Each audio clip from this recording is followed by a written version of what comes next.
தஞ்சாவூர் மறை மாவட்டம் மணமேல்குடி தூய ஆரோக்கிய அன்னை பங்கு ஆலயத்தில் ஒவ்வொரு வாரமும் இந்த தவ காலத்தை முன்னிட்டு வெள்ளிக்கிழமைகளில் சிறப்பாக சிலுவை பாதை அனுசரிக்கப்படுது.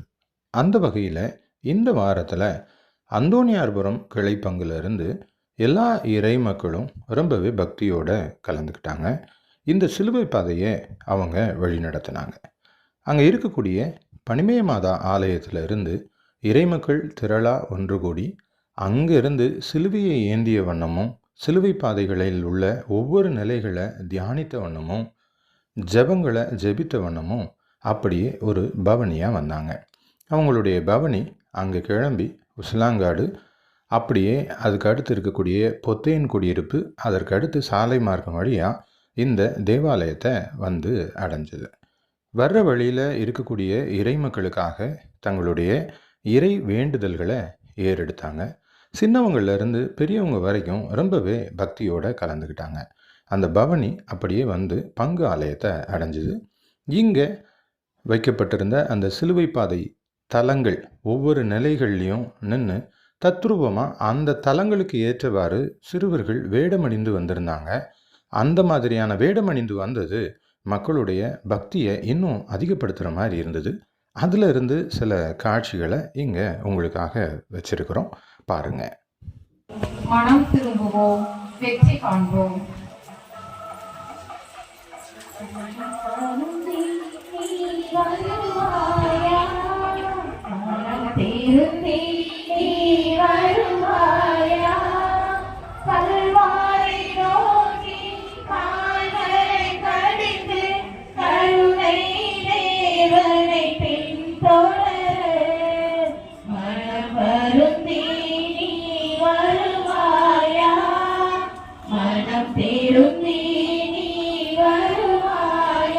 இயேசு தீர்ப்பிடப்படுகின்றார்.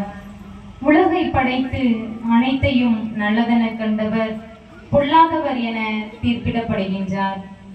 இயேசுவின் தோள் மேல் சிலுவை.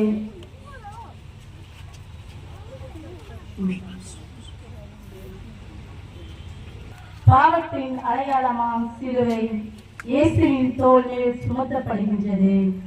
நாம் ஒவ்வொருவரின் பாவமும் பார சிலுவையாய் அவர் தோள் மேல் சுமத்தப்படுகின்றன.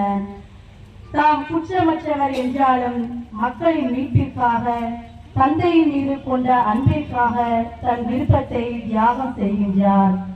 தன் சுய விருப்பு வெறுப்புகளை தியாகம் செய்து தந்தையின் திருவுளத்திற்கு பணிகின்றார். தன் முழு மன விருப்பத்துடன் நாம் சுமக்க வேண்டிய சிலுவையை தன் மீது ஏற்றுக்கொள்கிறார். சிந்தனை: நம் வாழ்வின் முடிவுகளை இறை விருப்பத்திற்கு விட்டு விடுகிறோமா அல்லது நம்முடைய விருப்பு வெறுப்பிற்கு செய்து முடிக்கிறோமா?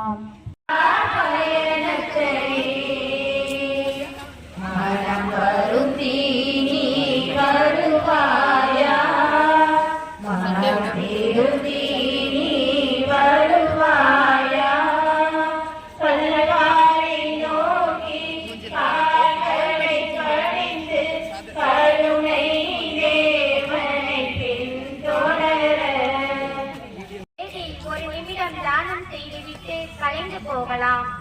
ஆனால் எது அவரை விட வைத்தது? சிலுவையின் பாரமா, இல்லை நம் பாவங்களே?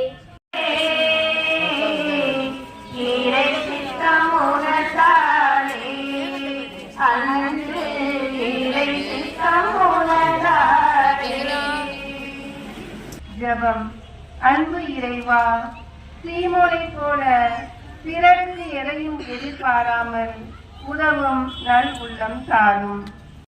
அன்பு நிறை இயேசுவே, உம்மை ஆராதித்து வணங்கி உமக்கு நன்றி செலுத்துகின்றோம். ஏனெனில் உமது திருச்சிலுவையாலே உலகத்தை மீட்டருளினீர். இயேசு மீண்டும் விழுகிறார்.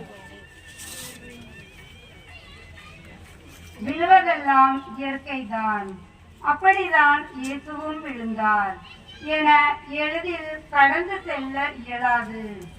ஏனெனில் அவர் விழுந்தது அவரது இயலாமையினால் அல்லவே.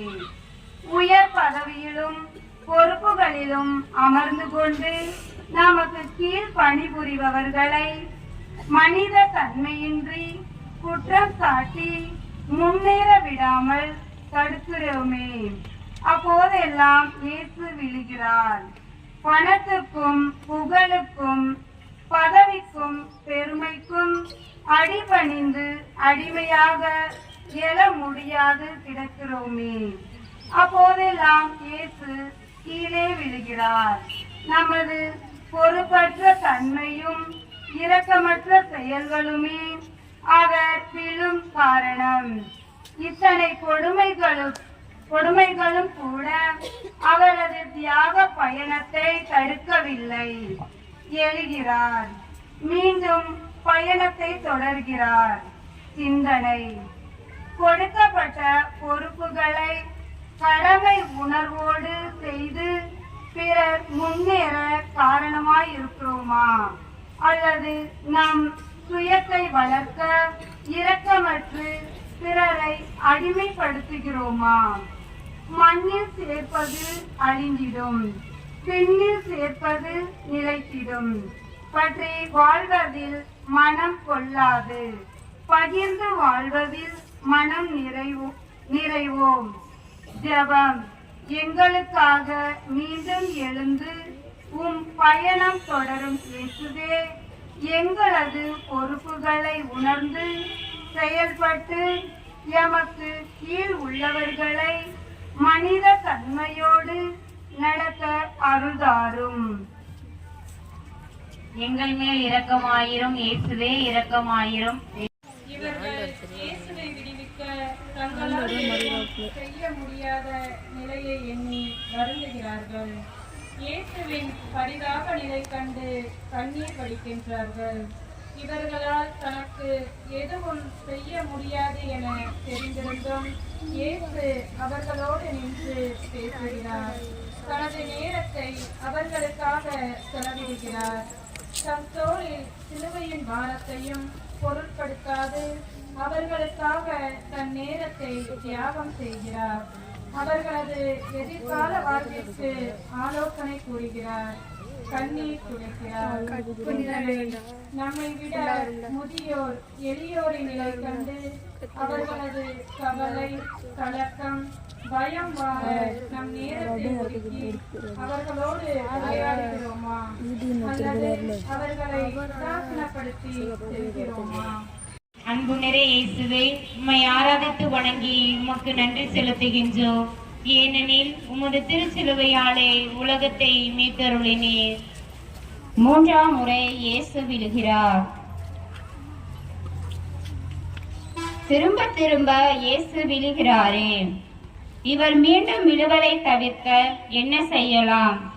தளர்ந்த கரங்களும் நைந்த தோள்களும் அல்ல அவர் விழ காரணம்.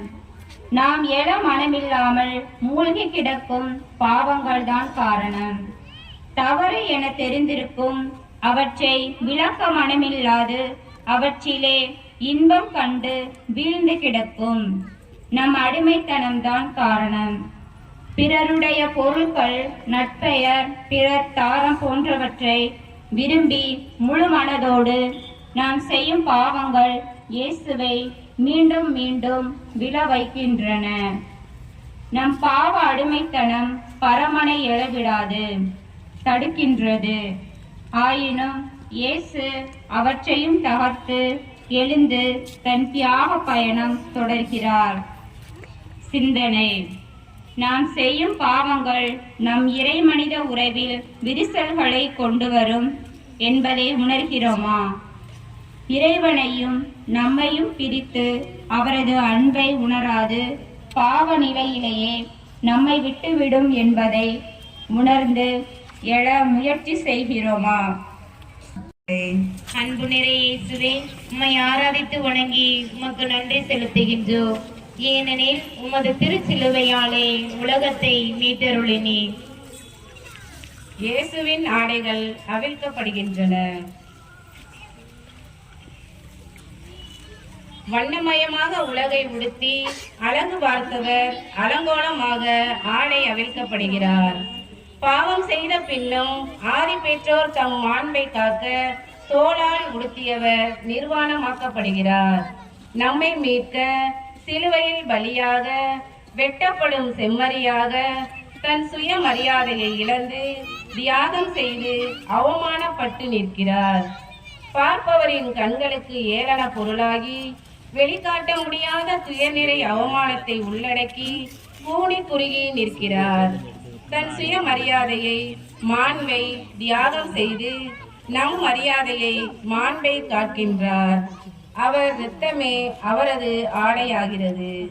சிந்தனை எத்தனை முறை பிறர் செய்யாத குற்றங்களை சுமத்தி அவர்கள் மரியாதையை களங்கப்படுத்தி இருக்கின்றோம். பிறர் பெயரை களங்கப்படுத்தாது மாண்பை காப்போம். அவதூறு பேசாது அன்பினை பகிர்வோம். வருவாயா கல்வாரி நோக்கி கால்களை கடிந்து கருணை தேவனை பின்தொடர. 11ஆம் நிலை.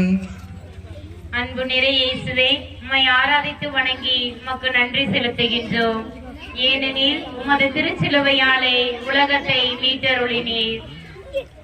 இயேசுவை சிலுவையில் அறைகிறார்கள்.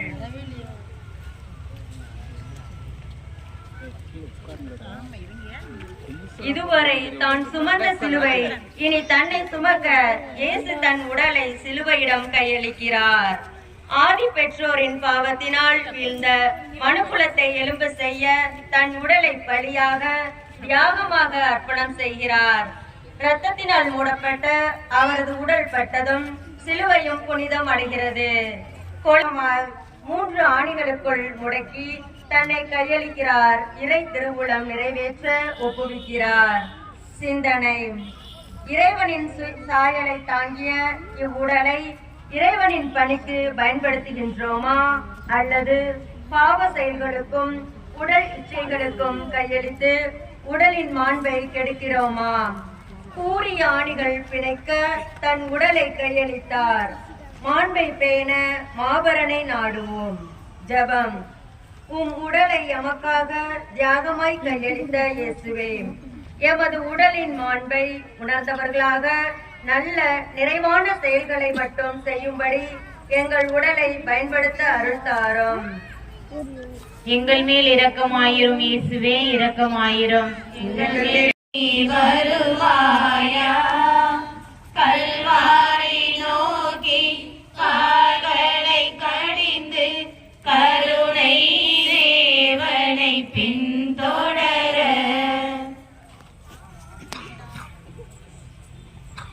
12ஆம் நிலை. அன்பு நிறை இயேசுவே, உம்மை ஆராதித்து வணங்கி உமக்கு நன்றி செலுத்துகின்றோம். ஏனெனில் உமது திருச்சிலுவையாலே உலகத்தை மீட்டருளினீர். மனிதரால் விரும்பப்படாததும் ஏற்றுக்கொள்ள முடியாததுமான ஒன்று மரணம். ஆனால் இயேசு தானே விரும்பி மரணத்தை ஏற்கின்றார். உள்ளதை தந்து உள்ளதெல்லாம் தந்து உயிரையும் தியாக பலியாய் சிலுவையில் தருகிறார். எல்லாம் நிறைவேறிற்று என்ற அவரது குரலொலியில் இயேசுவின் மொத்த தியாகமும் வெளிப்படுகிறது. தனக்குரியன ஒவ்வொன்றாக இழந்து இறுதியில் தன் உயிரையும் தந்து சிலுவை மரத்தில் தியாக பலியாகின்றார். இறைமனித உறவின் ஒப்புரவின் பாலமாக தன்னை கையளிக்கின்றார்.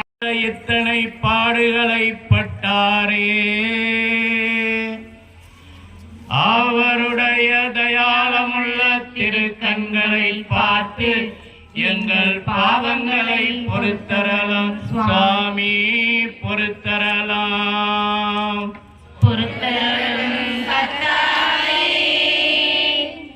உமது ஜனத்தின் பாவங்களை எல்லாம் பொறுத்தருளும். என்றென்றைக்கும் எங்கள் மேல் கோபமாயிராதேயும் சுவாமி, தயவாயிரும் சுவாமி, தயவாயிரும்.